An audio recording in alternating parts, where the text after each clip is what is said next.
स्वागत है दोस्तों आपका नॉलेज इंडिया में। तो दोस्तों आपको पता ही होगा कि हमें सनलाइट से विटामिन डी मिलता है। तो क्या आप नॉर्मली आग जलाकर उसके सामने खड़े हो जाओ तो उसकी रोशनी से आपको विटामिन डी मिलेगा? तो दोस्तों इसका आंसर कुछ ही देर में आप खुद दे पाओगे।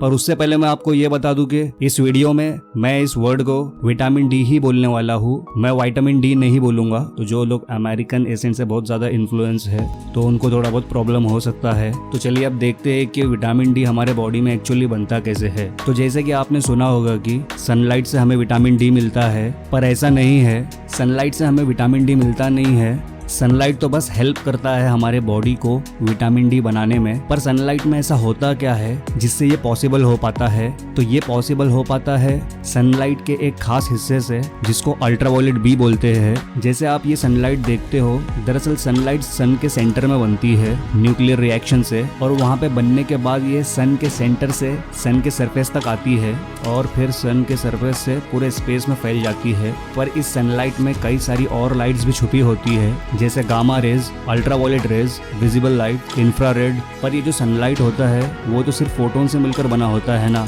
तो इतनी सारी लाइट्स उसके अंदर कहाँ से आ गई? तो इसको एक एग्जांपल से समझते हैं। मान लो कि आप एक ठंडे पानी में गर्म पानी को मिक्स करते हो और आप उसमें हाथ डालकर चेक करते हो, तो आपको उस पानी में कहीं ना कहीं ठंडा फील होगा, कहीं ना कहीं गर्म फील होगा। भले ही वो सारा पानी सिर्फ H2O से मिलकर बना हो, सेम चीज से ही मिलकर बना हो, पर उसमें दो अलग अलग तरह के पानी है, एक गर्म और एक ठंडा।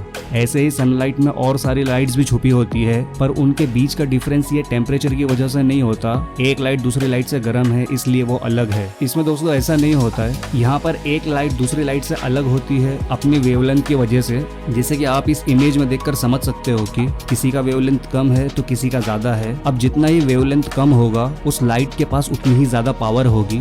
जैसे कि गामा रेज का वेवलेंथ सबसे कम होता है इसलिए उसकी पावर बहुत ज्यादा होती है, पर वो हमारे अर्थ तक पहुंच नहीं पाती। जैसे मैंने बताया कि सन के सेंटर में लाइट बनती है, तो जब सन के सेंटर से सरफेस तक आती है, उसके खुद के सरफेस तक, तो उसके बीच में ही गामा रेज एब्जॉर्ब हो जाती है। और सेकंड पर होती है अल्ट्रावायलेट रेज और फिर थर्ड पर होती है विजिबल लाइट। विजिबल लाइट मतलब जैसे रेड, ब्लू, ग्रीन, ये 7 लाइट्स जिसके कलर आप देख पाते हो, इसी को बोलते हैं विजिबल लाइट। सनलाइट के बस इसी लाइट को आप देख सकते हो। बाकी के जो 3 है जैसे कि अल्ट्रावायलेट, इंफ्रारेड और गामा रेज, इनको आप अपनी आंखों से नहीं देख सकते हो। और फिर विजिबल लाइट के बाद आता है इंफ्रारेड, जिसका वेवलेंथ सबसे ज्यादा होता है और पावर सबसे कम। जैसे कि आप अगर अपने हाथ को टच करोगे आपको एक गर्मी का एहसास होगा। वो इसलिए होता है क्योंकि आपकी बॉडी से एक हीट निकल रही है। उस हीट को आप एक लाइट भी बोल सकते हो जिसे इंफ्रारेड बोलते हैं। तो ये सनलाइट के अंदर भी मिली होती है। लेकिन अब हम इस वीडियो में विटामिन डी की बात कर रहे हैं, तो विटामिन डी को बनाने के लिए सिर्फ अल्ट्रावायलेट रेज ही काम आती है। और ये अल्ट्रावायलेट रेज भी 3 तरह की होती है, जैसे अल्ट्रावायलेट ए, अल्ट्रावायलेट बी और अल्ट्रावायलेट सी। जो अल्ट्रावायलेट सी होता है ना, वो कुछ ज्यादा ही हार्मफुल होता है। वो अगर आपकी स्किन पर डायरेक्ट पड़ जाए तो आपका स्किन बर्न हो जाएगा। पर ये अर्थ के अंदर आ नहीं पाती क्योंकि अर्थ के ऊपर एक लेयर है जिसको ओजोन लेयर बोलते हैं, जो कि ऑक्सीजन से बनी होती है। वो क्या करता है कि इन तीनों अल्ट्रावायलेट में से अल्ट्रावायलेट ए, बी और सी, तो जो सी होता है उसे ये वापस भेज देता है स्पेस में, और अल्ट्रावायलेट ए और बी इसमें से पास हो जाते हैं। और बी जो पास होता है वो भी पूरी तरीके से पास नहीं होता है, जिसका कुछ ही पार्ट पास होता है। तो अब देखो किसी तरह से अल्ट्रावायलेट बी आ चुका है और वो हमारे स्किन से टकराया, और स्किन के अंदर एक कंपाउंड होता है जिसे 7D हाइड्रोकोलेस्ट्रॉल कहते हैं। उस पर जब ये अल्ट्रावायलेट बी लाइट पड़ती है तो वो विटामिन D3 में कन्वर्ट हो जाता है। पर ये विटामिन D3 विटामिन डी नहीं है जिसकी हम बात कर रहे हैं। पर जब ये विटामिन D3 बन जाता है तो फिर आपके लीवर में जाता है ये, और वहाँ पर आपका लीवर इसको एक अलग कंपाउंड में कन्वर्ट कर देता है जिसको 25 हाइड्रोक्सी विटामिन डी कहते हैं। और ये कंपाउंड भी दोस्तों विटामिन डी नहीं है, क्योंकि ये कंपाउंड बनने के बाद ये कंपाउंड आपकी बॉडी में और नीचे जाता है, मतलब किडनी तक पहुंचता है। और किडनी में जाने के बाद फाइनली किडनी इसे विटामिन डी में कन्वर्ट करती है, वो विटामिन डी जिसके बारे में आज तक आप सुनते आए हो। पर अब जैसे कि विटामिन डी बन गया तो वो आपके बॉडी में ऐसा करेगा क्या, और ये विटामिन डी इतना इंपॉर्टेंट है क्यों आपकी बॉडी के लिए? तो देखो, जब विटामिन डी बन जाता है तो आपके इंटेस्टाइन में जितना भी कैल्शियम होता है उनको ब्लड में भेज देता है। उससे क्या होता है कि ब्लड आपके सारे बॉडी में फ्लो होता है। तो जब कैल्शियम कैल्शियम ब्लड के अंदर पहुंच जाता है तो वो भी आपके पूरे बॉडी में फ्लो होता है, और जहां जहां पर कैल्शियम की जरूरत होती है तो कैल्शियम वहां तक सही तरीके से पहुंच जाता है। और शायद आपको पता ही होगा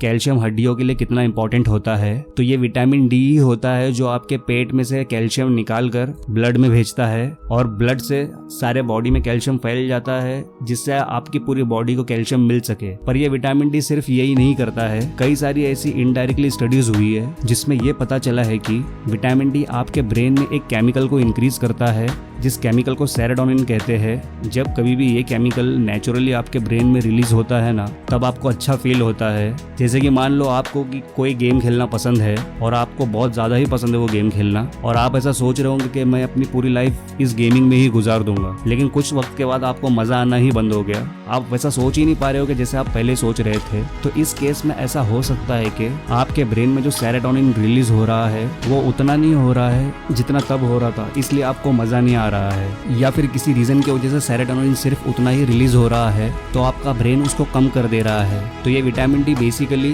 उसी केमिकल जिसे सेरोटोनिन कहते हैं उसको बढ़ाता है, जिससे आपको डिप्रेस फील ना हो, और अगर डिप्रेस फील भी हो तो उतने अमाउंट में हो जितना शरीर के लिए ठीक है, जिससे सब कुछ बैलेंस रहे। तो आप सोच कर देखिए कि सेरोटोनिन केमिकल कितना ज़्यादा इंपॉर्टेंट है हमारे शरीर के लिए, और इसी को विटामिन डी बढ़ाता है। पर हमें कितनी देर बैठना चाहिए धूप में, किस टाइम पर बैठना चाहिए कि हमें विटामिन डी मिले? तो देखिए, इसके लिए आपको दोपहर में 1 से 2 बजे के बीच जाना चाहिए विटामिन डी के लिए। सुबह में या शाम में नहीं जाना चाहिए अगर आपका विटामिन डी बनाने का गोल है तो, क्योंकि देखिए सुबह में सनलाइट तो आ जाती है आपके पास, लेकिन जो अल्ट्रा बी वाली लाइट होती है जो ज़्यादा इंपॉर्टेंट है विटामिन डी बनाने के लिए, वो लाइट नहीं आती है। अगर वो लाइट आती भी है तो बहुत कम अमाउंट में आती है, जिससे आपको कुछ फायदा नहीं होगा। इसलिए आपको विटामिन डी के लिए हमेशा दोपहर में जाना चाहिए। और अगर आपको विटामिन डी बनाना है दोपहर में तो कितना टाइम आपको बैठना है ये डिपेंड करता है पूरी तरीके से आपके स्किन कलर पर। वैसे नॉर्मली तो 20 मिनट बैठना चाहिए। अगर मान लो कि आपकी स्किन का कलर बहुत ज़्यादा ही डार्क है तो अल्ट्रावायलेट लाइट को टाइम लगेगा आपके स्किन के अंदर पहुंचने में। तो अगर आपका कलर थोड़ा डार्क है स्किन का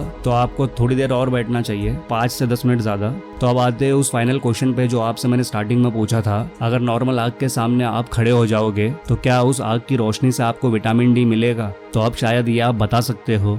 विटामिन डी बनाने के लिए आपको अल्ट्रावायलेट बी लाइट चाहिए, और जो कि है आग जलाने से अल्ट्रावायलेट बी रेज नहीं निकलती है, और वो अल्ट्रावायलेट बी रेज जो है वो न्यूक्लियर रिएक्शन से ही बन सकती है, ना कि आग जलाने से। तो सवाल का जवाब यही है, क्या आप एक नॉर्मल आग से विटामिन डी नहीं बना सकते? तो अल्ट्रावायलेट बी पॉसिबली नहीं बन सकता है एक लकड़ी जलाने से।